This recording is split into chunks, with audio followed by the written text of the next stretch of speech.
Welcome to the show. I'm Veronica Newfer. It used to be that our Constitution was something that all Americans could agree on. But in 1963, the congressional report stated that communism had a plan to infiltrate the United States through many means. One of those means is to abolish our boundary line for the United States and bring us into a one world order is their ultimate goal. I want to talk about Antifa. The Bible says to expose the evil works of darkness, and right now there's many that say we're in a soft civil war, and what I want to encourage you to do is to not get on one side or the other, but to pray for our enemies, to just try to do what's right, get the information out there, so we don't get involved in something that we will regret and probably can't even win, actually, because when there's a civil war, you know, the saying goes, united we stand, divided we fall. It's not going to be good for anybody. Today my guest is David Samuel Hill. He's the vice chair of the Republican Party in Yamhill County, and he's also a 3%er. So thank you.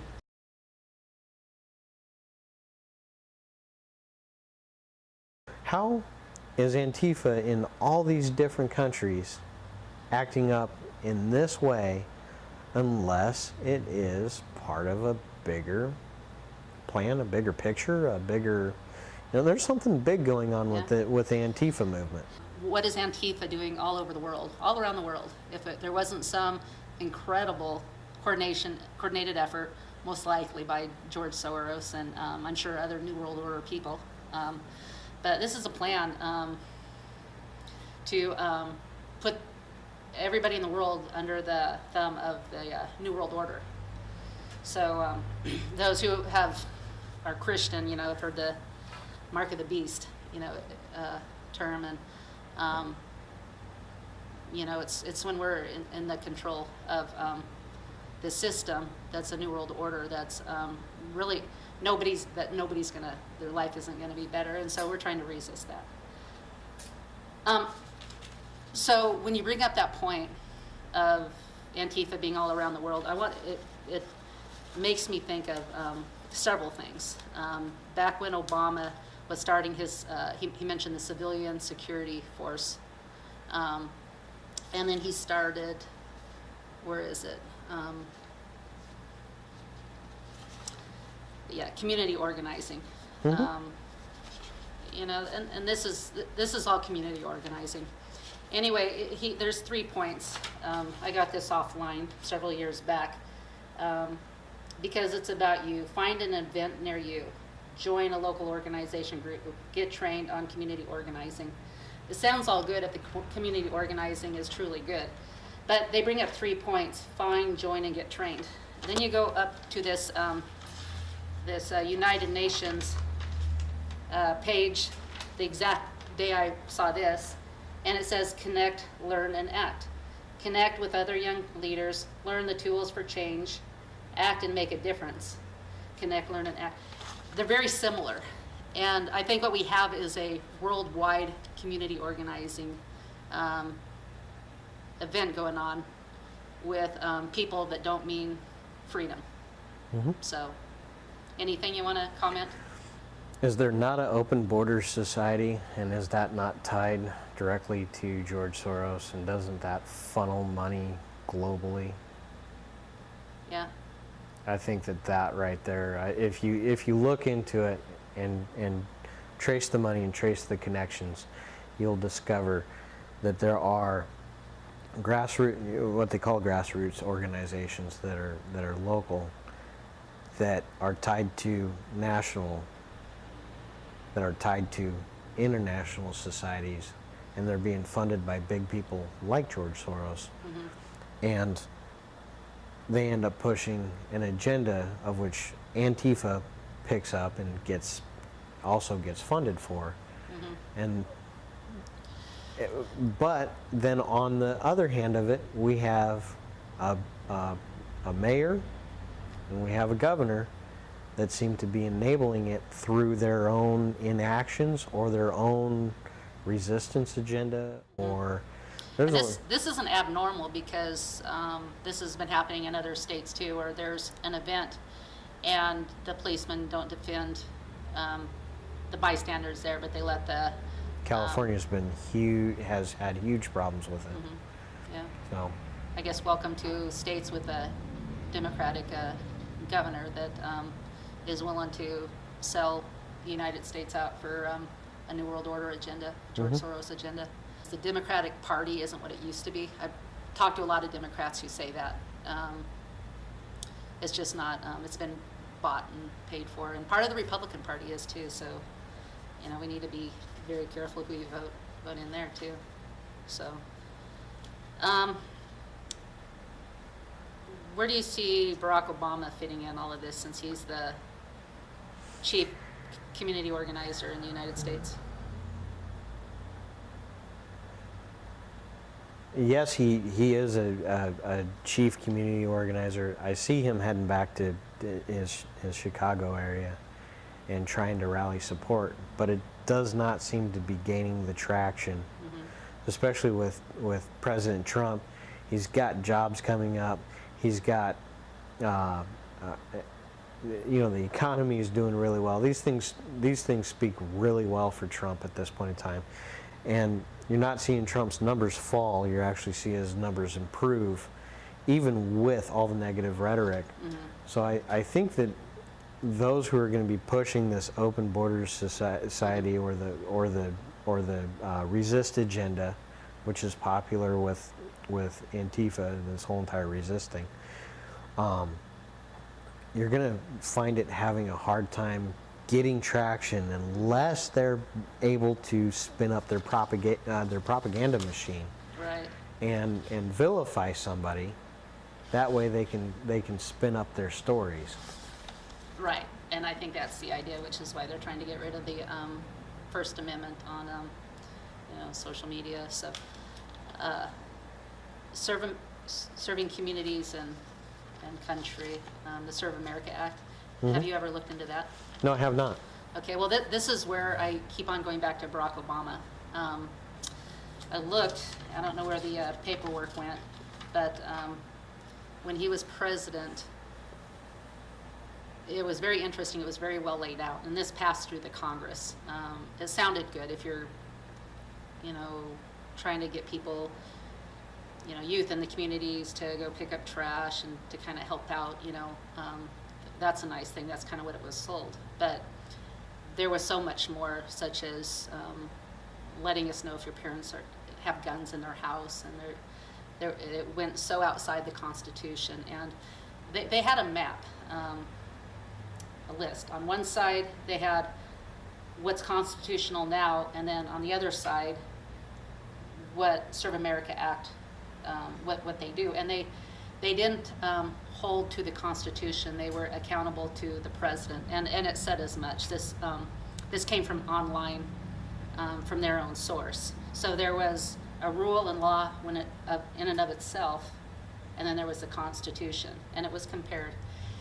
And it began at the beginning of Obama's term, and I would say the youth at that point, it didn't get a lot of attention, but it was out there because I would look into it every now and then, and it was still out there.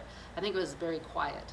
And I think now it's very loud, but I think if we look and see who their leader is, I think it's George Soros, as you were saying, but I think it's being funneled through the Obama team that still is just a couple miles from the White House.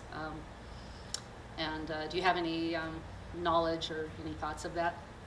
No, but I did look up the Obama site one day just to see what, you know. I was like, hey, there's still an Obama site. Well, let's see what's there. And immediately it spins you into a get involved in your community. There we go. You know, let's get active, let's train, let's go. And it's like, wow, this is, but it didn't tell me why. They didn't tell me that what I was going to get active for. It didn't tell me what the training was going to be. Then you have to give them, I think, I don't know if I went on that website or another one at one point, but you had to give them all your information before they let you in deeper. I don't know. I didn't Didn't even try. Yeah, after I didn't see what they were going to train you for, that doesn't seem good to me, because if you're going if you're going to be training and getting people active, shouldn't you say, hey, shouldn't you have like a selling point? Not just, hey, look at my beautiful face, come join me. Yeah. Well, and that's it. Where are these people getting trained? Because Yeah. there were thousands and probably millions of youth that signed up for the Serve America Act. And where are they? And I'm not seeing garbage being picked up. Exactly. I'm not seeing these youth actively anywhere except on the streets. I see active grown-up youth, a little older youth in the, Portland, wreaking havoc. Yeah. And threatening people. And threatening people, yeah. Not being upstanding citizens by any means. Right. And Bill Ayers, we got a Bill Ayers connection too with Obama. Bill Ayers, Okay. Bill Ayers, the community organizer of 1968 era. Oh, okay. That did what Antifa is doing right now. So I see that. I'll bring out one more thing. Okay. This is kind of, I guess, a chance to vent, and you can comment on whatever you want to comment. Where fake news didn't go was Kenya, back in the early time when Obama was trying to get elected. They went to Sarah Palin's place, I think, was it the same year, in Alaska, to try to get dirt up. But they never went to Kenya. And I talked to missionaries that came back from Kenya, and they said the people were really nervous, the Christians there, because what they're in the habit of doing, and what was happening there in Kenya at the time, was Obama's cousin, if you want to say they're related, they're friends at least, Obama's cousin lost an election and started a civil war.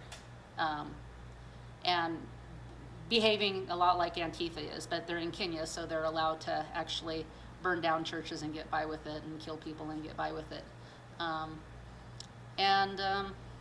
They were still, Obama and Odinga, were still hanging out and doing fine. And so we get this playbook of Odinga and what they do there in Kenya when they lose a war, when they lose an election. And you look at Bill Ayers and his behavior and Obama's relationship, very, very close, tight relationship with both of them. And you go, what's going on here? Yeah. And silent, nobody's talking about it. I just wanted to bring it up. If you're asking if somebody would undermine the constitutionally elected president, I think that there's been a lot of people undermining it. I think that there's been a lot of people undermining or trying to undermine the constitutionally elected president. And remarks from Hillary Clinton, remarks from Obama, and then the dossier, and then the FBI getting their FISA warrants. Something's not right here. Somebody's in charge, and George Soros' money, we know that. But there's people in charge. I think that there's also the Clintons trying to protect their interests. Yeah. So it could be incredibly dangerous, but this may be a time where our country gets to come back to a bit of normalcy. But it's gonna take a bit to clean out all this dirty political action, and people need there needs to be real charges brought to people that are acting corruptly, that if they're taking money, or if they're trying to do a political coup, or if they're putting out false information, such as that dossier. They've already determined that that's false information. Whoever had their hands in on doing that, and they know, it's time for charges to be brought against them. The people in charge of the world pulling strings. there's a lot at stake for them. They had this world figured out for their best interest. And what do they own? Like the media. The media is owned by 5 major people, but they're all basically communist New World Order. Communism isn't shared wealth. It's the wealthy and then the underclass. Most everybody's an underclass. That people like Antifa that think that, and youth. Well, Anyway, it will not be pretty. Yeah. I made it over to the Ukraine shortly after. It was probably I think 97 or 98 when I got to the Ukraine, and times are tough over there. And they had just recently switched over to not as communist, but there was one type of toilet paper, and it was incredibly rough. You didn't have your Charmin, you didn't have your Bounty, you didn't have or whatever. You didn't have these. How interesting! What kind of in a communist country, there's one type of toilet paper. There was one type of toilet paper, and it was probably owned by the and it was elites, kind of right? and it was kind of this brown color, and it had the only way that I could describe it is it had the texture of sandpaper, and it was just horrible. And you get over there and you discovered that the mayor of the town made like $50 a month, and that you think socialism is so amazing, and socialism, communism is so amazing, so wonderful. In Odessa, Ukraine, they were lucky to get the garbage trucks to come around and pick up garbage once every 2 months. Right. So there was garbage piled up next to the road. It's propaganda trying to teach you that socialism and communism. Socialism is just communism. Really, it's communism light, soon to be communism. It's the gateway to communism. Yeah, there's the powers that be that want communism because then they can take more of your money and tear you down so their lives can be better. I guess if they think their lives is going to be better, they're control freaks. I don't see very many happy control freaks out there. So that's really where the. No, but you think about it. Once when you end up with a complete communist political, economic, social structure, you're not going to get a pick where you go to school. You're going to be told where you to go to school. You're going to be told where to go to work. You're going to be told. You're going to be rationed. Yeah, and you have to work. Yeah. And this idea where you stay home and collect a welfare check and play video games or drink your beer, watch TV or whatever. That's just allowed now, but when they take over, it's not going to be allowed. It'll be to do what they tell you to do. It'll be different, and you really don't want that in our society where we have free enterprise and we can go out and get a job. I can go out and get a job as a pizza boy where I'm just working in a pizza shop, or I can go to school, I can get all the qualifications I need, and I can go work at NASA, or I can become a doctor, or underwater welder, a pilot. Mm-hmm. You have all these wonderful choices. You can, and they're good because if you're happy being a pizza person, go work in a pizza shop. It's wonderful. If you're happy working any of those high-end jobs, go do it. Right. Yeah. Be happy with with where you are and what you have, and that's called freedom. Yeah. And that's something that you're not going to find in socialist countries or in communist countries. Yeah. How happy does Venezuela look right now? Right. That's just the most easiest example. If anybody wants to know, should we vote socialism in? No, we shouldn't. Yeah. Look at Venezuela. So, and that's really the story of the Bible. There's a lot of criticism. When you're in a Christian nation, comfortable, cozy, it's easy to say, Christians take away our freedoms, but, no, we don't. We believe in individualism. God made everybody unique, and we can find joy in our uniqueness, and because we can do what we want to, what we want to do. So, yeah, there's rules, but very few. Whereas if you go to a communist country, where, yeah, there is no God because the government becomes your God, and then you have to do everything with an iron fist. That's why when you see these people shaking their iron fists on TV, whether it's Antifa, Trudeau, the Prime Minister of Canada, oh my goodness, revealing, it's an iron fist. We're going to make you do what we tell you to do. So, don't be fooled. So something that's incredibly scary about that is a government that's powerful enough to give you everything is a government that's powerful enough to take everything from you. Yep, and they will. Yep. And they will. Once they get their